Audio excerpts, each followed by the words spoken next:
গরমকাল এসেছে, বাচ্চা থেকে বয়স্ক সবাইকে কিন্তু কিছু না কিছু দিক থেকে প্রিকশন বা কিছু সতর্কীকরণ প্রয়োজন। বিশেষ করে যারা আমরা বাইরে যাচ্ছি বা বাইরে যাব, আজকে সেটা নিয়ে আলোচনা করব।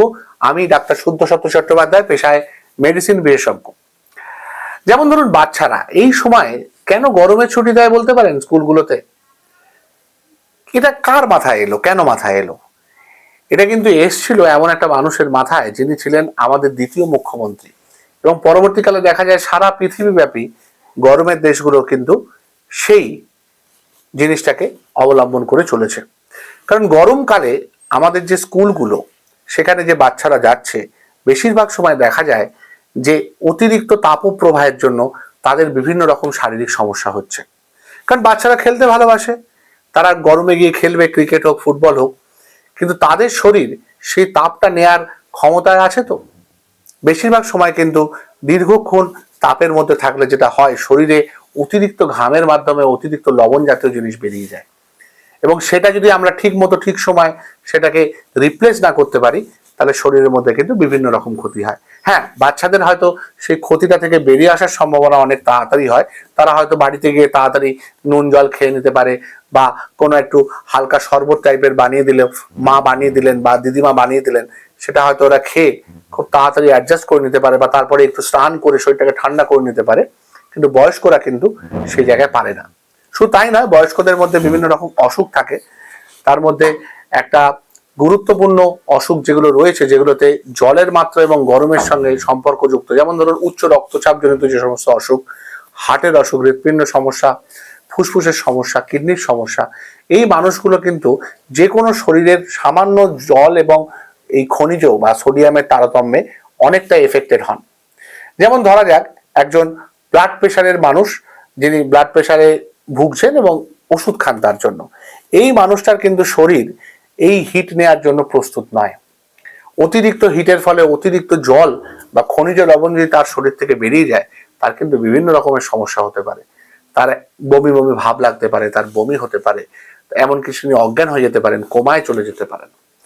অনেক সময় দেখা যায় তার ব্লাড প্রেশার ফল করে গেছে, অনেক সময় দেখা যায় ডায়াবেটিস পেশেন্টদের ক্ষেত্রে তার সুগার ফল করে গেছে। এবার এর জন্য কি করণীয়?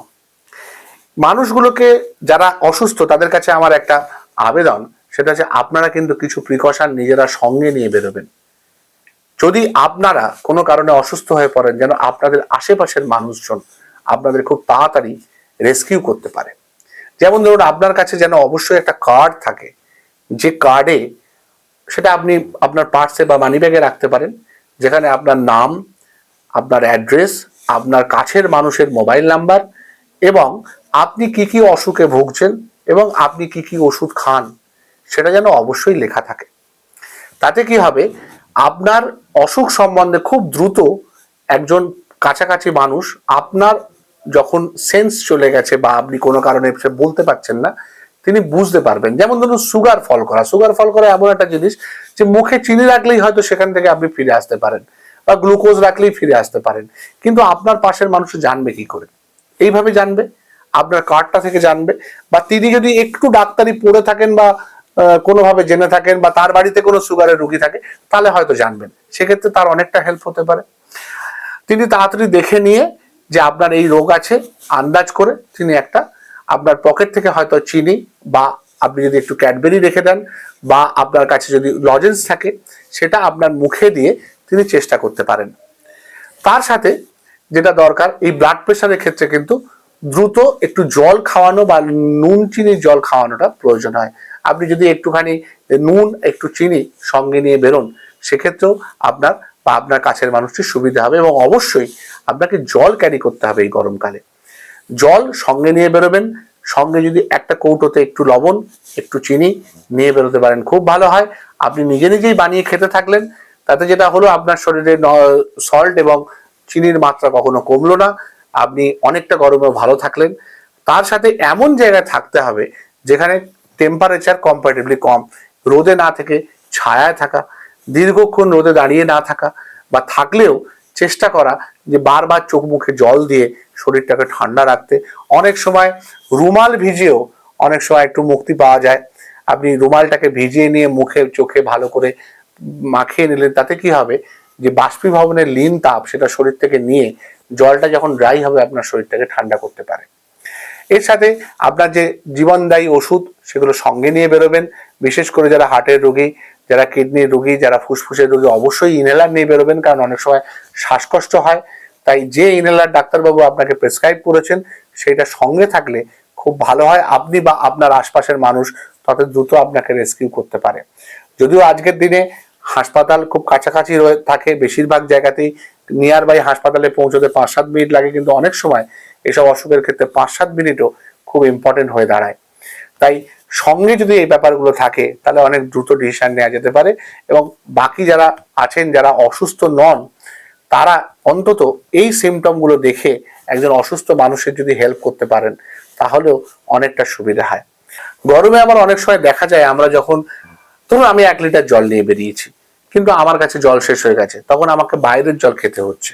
অনেক সময় বাইরের জল, বাইরের কাটা ফল বা কিছু খাবার যেটা আমি তখন খাচ্ছি, বেশিরভাগ সময় আমরা ঠান্ডা খাওয়ার প্রেফারেন্স করি।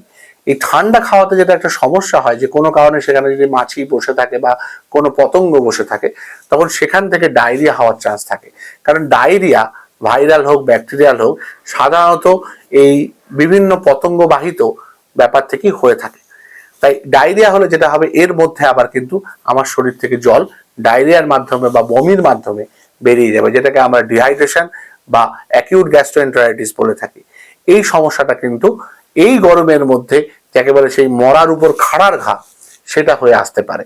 তাই 1 নম্বর আপনার সঙ্গে ওআরএস ক্যারি করবেন, 2 নম্বর হচ্ছে যথোপযুক্ত জল ক্যারি করবেন, এবং বাইরের অপরিশুদ্ধ জল বা অপরিশুদ্ধ খাবার যতটা সম্ভব অ্যাভয়েড করা যায় চেষ্টা করবেন।